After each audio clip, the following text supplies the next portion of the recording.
Hey guys, Bitmaster here. Welcome back to the RAT course. In this session, we are going to be adding a country flag to this list view. This will just be a super short, quick video to do this because it's really easy to do. And I'm going to discuss it with you as we go along. So first of all, some of you might be like, well, what do you mean country flag and where do we put it? Well, this is the Dark Comet Rat example. So based on Dark Comet Rat, it's just going to be a small icon inside of the list view component on the left. Okay, so wherever the user is coming from, you're going to put their little like flag icon, the appropriate country flag, right here on the far left of their IP address. So I'm going to close this out. And we're going to begin. So first thing you're going to need to do is you're going to need to open my RAT project and copy and paste the country codes right here. It's a TImageList, and if you double click it, it contains all of the country flags lined out in a nice pretty layout all the way over. So that's that. So then you'll want to select the list view and go down to small icons. And you're going to want to, small images, and you're going to want to select country flags, okay? So you've assigned the country flags TList or TImageList to the list view where all of your clients show up on your RAT, okay? So with that in mind, let's save and let's head over to the client. Believe it or not, most of the code is actually written on the client because all we're going to do is find out what country we're in and then send over an index, and it's going to be based on this image list that I just showed you. So, you know, it would be 0 through however many we got. And I believe that's somewhere over here called 245 countries in the list. These are just extra icons at the end that I add that I like to use in some projects. So just remember that, and we're going to hop over to the client. So in the client, we're going to have to declare some new variables, public variables, if you will, to help keep track of the country code and stuff that we're looking for. So let's go ahead and pop on down to where we have our Form 1 class right here. And we're going to go to public declarations. So here, let's just think about what we're going to do, like what we need to actually be trying to add. So we can just put it in private here. Let's just go ahead and bring this down a little bit. And we're going to put in, how about a lookup table? There's a T-string list. Then we're going to go rs, which is going to be a T resource stream. Then we're going to need a flag index, which is an integer. That's going to be the number we're going to shoot over to the server to let him know that he needs to add that this here integer index on your country flag thing like I showed you right here, just like this. These numbers represent the flag of the country that the client is claiming to come from, right?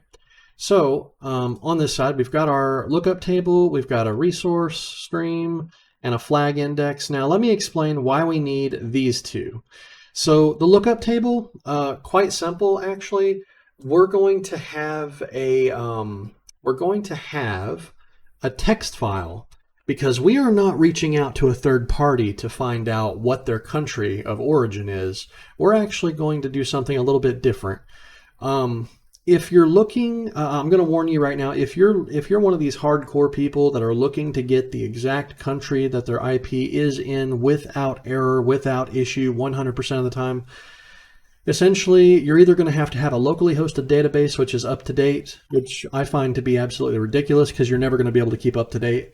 Another thing would be that the way I'm about to show you how to do it, we're going to grab their country code via their keyboard language. Now, this, I want to warn you ahead of time, if you're one of those people looking for accuracy, you know, this is not technically accurate, okay?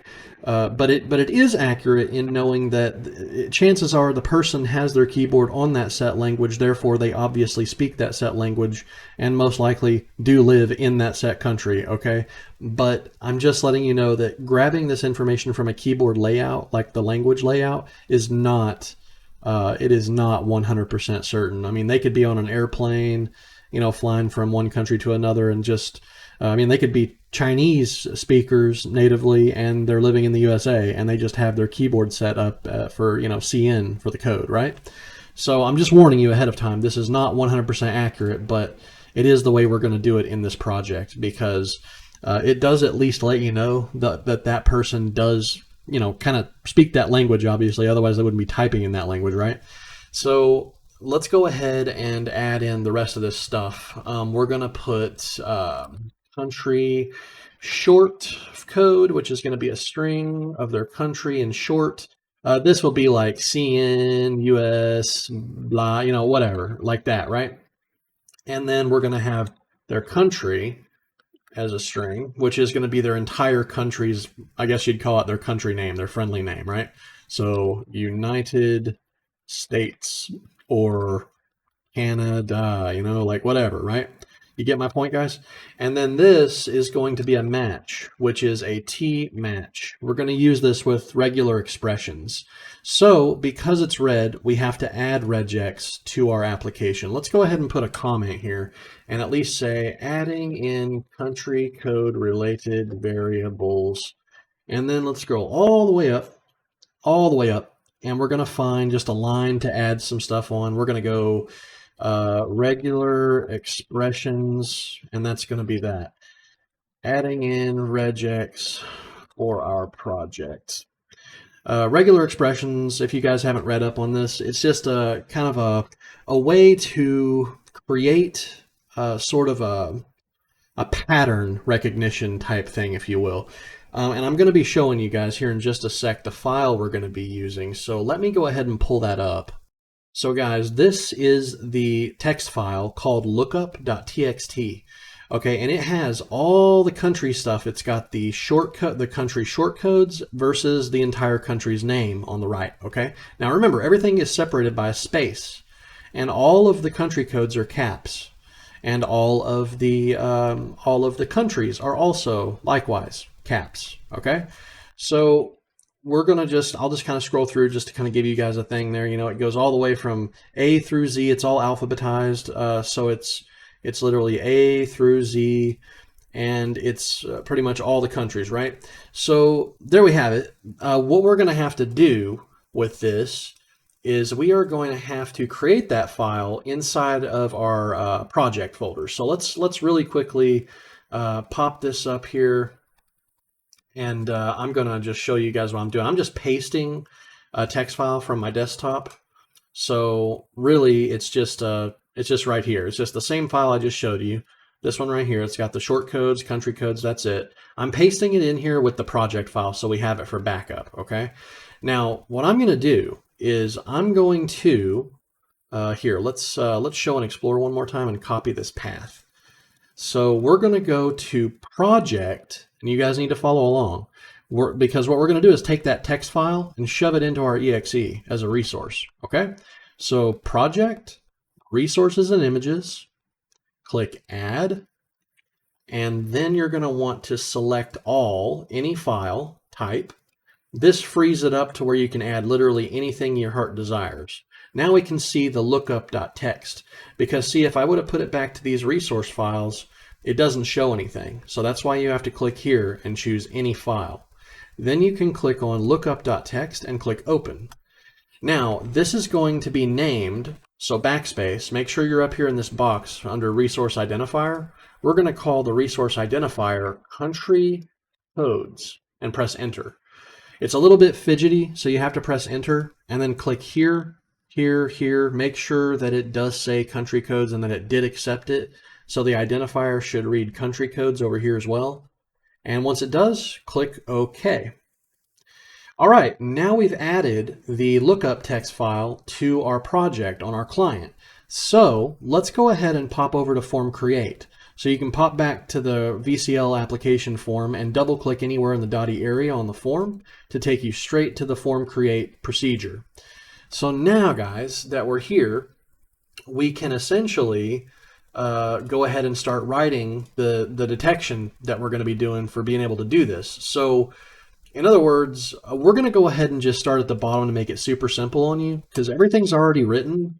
So all we have to do is make a comment here and say, let's get the country code, whatever.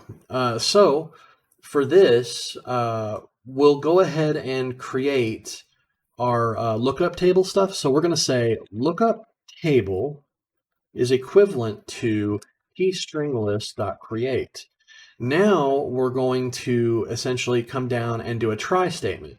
So we're going to try the following. We're going to try to create a resource stream.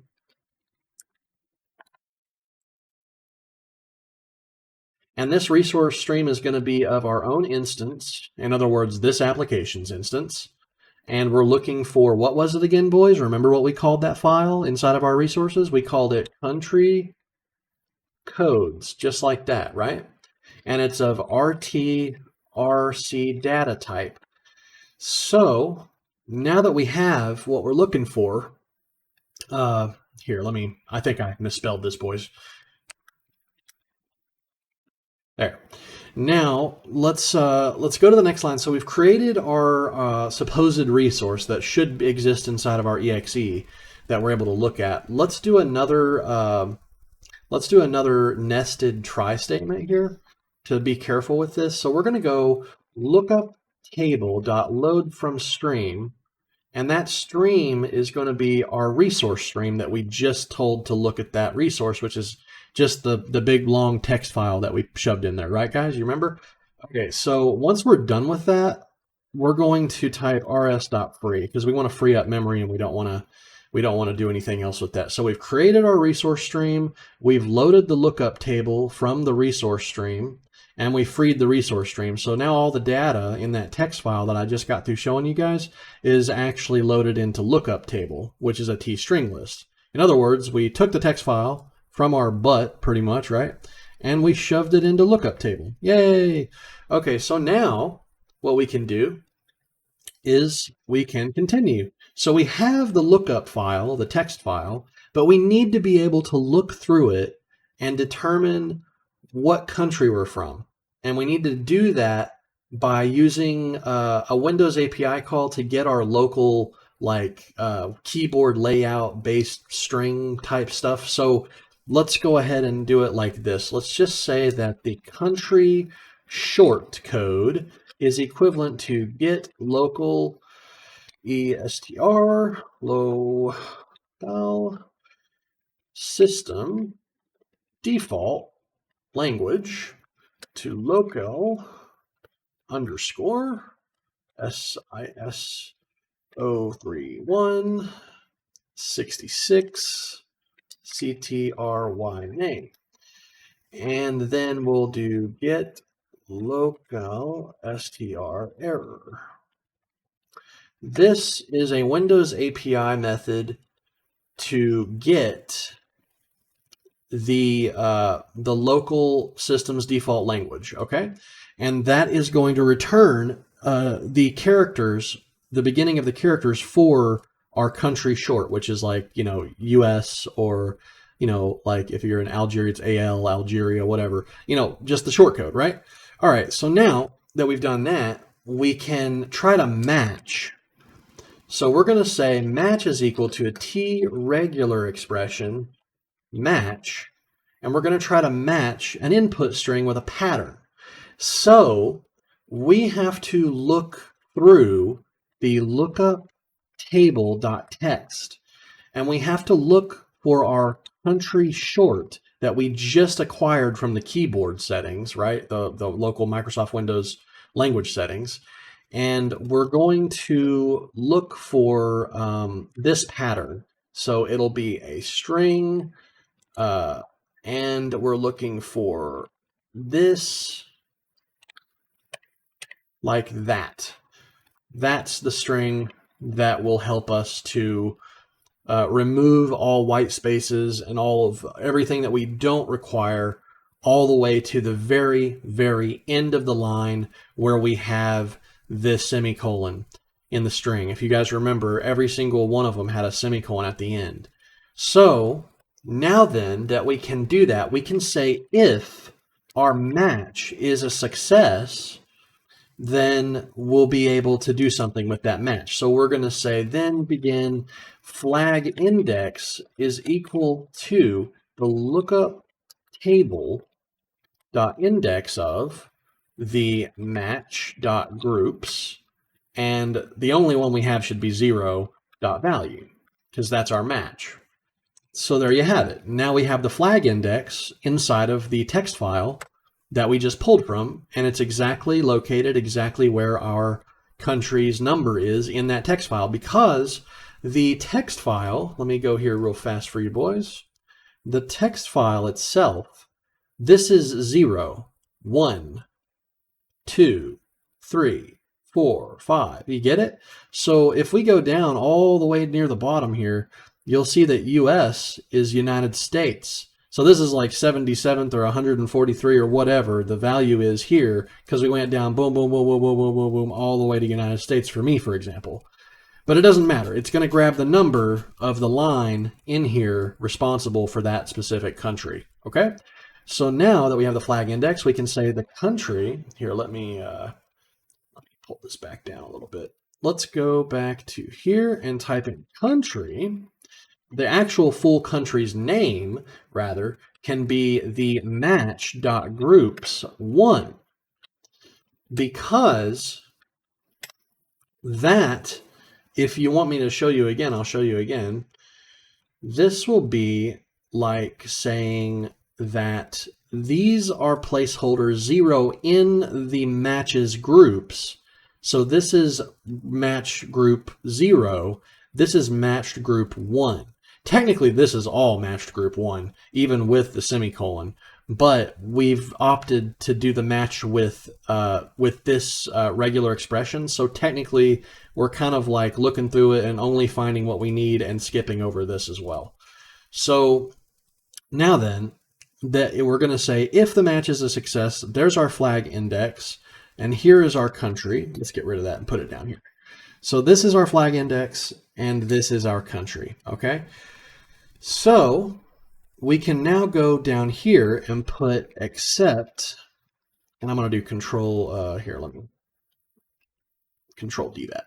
Okay, so now then we can do just handle errors silently, because we don't care about anything happening there, okay? So I'm going to hit save. Okay, so this is done. Now we have to figure out what to send. Well, we're going to send the flag index, aren't we? So that means that when the when we get a new connection on the client endpoint, the client is going to send over newcon and the PC name, the status, the antivirus information, the Windows information. Well, we got to add one more to it, boys. So go ahead and add the flag index. It'll be int to str flag index. And that's that. So now, whenever the program loads, when the client loads, for the first thing it's going to do is go ahead and go through all of our code that we already previously had. Then it's going to create a lookup table, look into itself, find the country codes text file, pull it out, strap it into the lookup table, which is a t-string list, the same thing as a text file basically. Then it's going to free the memory of the resource stream, keeping the text only in the lookup table. It's going to get the local system default language that's currently set by the keyboard in the bottom right of Windows. I don't know if some of you guys do that or not, if you have multiple keyboard layouts for different languages, but it will get the system's default. Then it will match that shortcode that it got from the Windows API call to our lookup table text with the country short, and it will find the country that we're in, that we actually are in. And if it does find it, then it will change the flag index to that country's line, and then it will change our country to a full-blown name of whatever country it found, which technically speaking we're not even using, but we could send that over the socket as well. But we're only going to be worried about the flag index.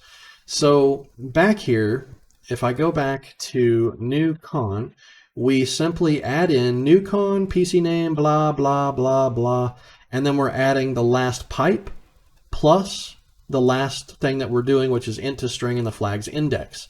So now that we're done with this, we can go back to the rat and go to on handle command of the socket, and find our new con. There it is right there, guys. You see that?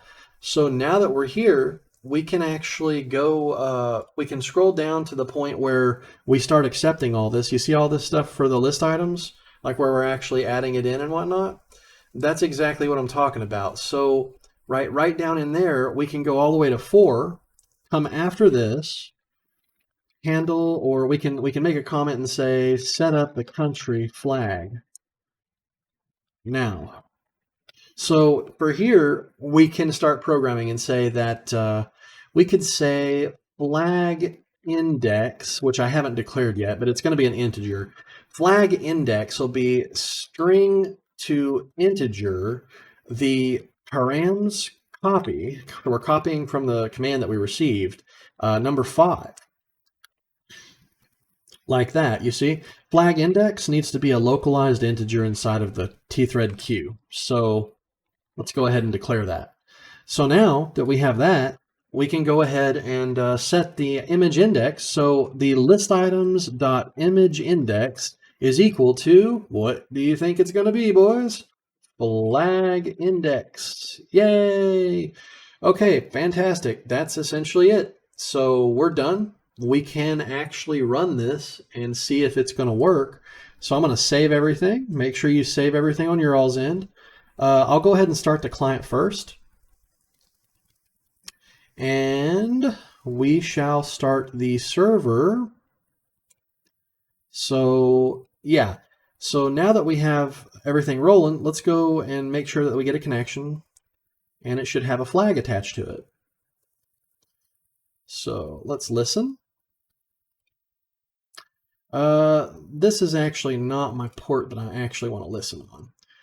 So there you have it, boys. Now you have a country code flag on the left side of your clients. Every single one that connects in will have their own flag. See? Pretty neat, huh? All right.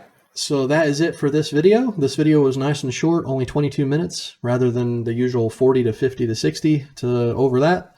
So anyway, I will be looking over all of your all's recommendations on YouTube, and we will determine what we're going to write next. But until then, you guys enjoy this and stay frosty and keep programming. Keep practicing, guys. You'll get better and better all the time. Peace out.